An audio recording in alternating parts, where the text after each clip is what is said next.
How to make compost activators. Although manufacturers of compost activators and those who sell their products would like you to believe you need to buy their activator for your compost to work, this simply isn't true. Organic material will compost whether you add activator or not.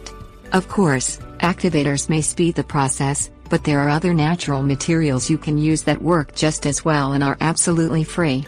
So before you spend your money on a commercial product, take the time to look around for natural items you can use. Things you will need: manure, garden soil, fresh compost. Begin with a compost pile or bin with ample amounts of both wet and dry materials. As a general rule, the ratio of dry to wet should be 3:1. Experts disagree on an exact ratio. The best judge is your own compost bin. If the contents are too wet and begin to smell, add more dry material. If it is too dry and fails to compost, more green material is needed. Layer material so you have alternating layers of wet and dry material. Use manure as a natural activator. Not only will it speed the decomposition process, it will add nutrients as well.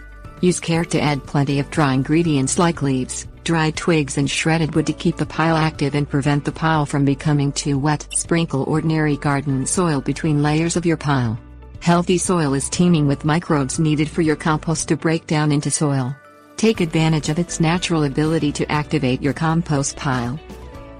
Activate the new compost pile with fresh compost. This makes an excellent starter, much like yeast starter is used to activate the growth of new yeast.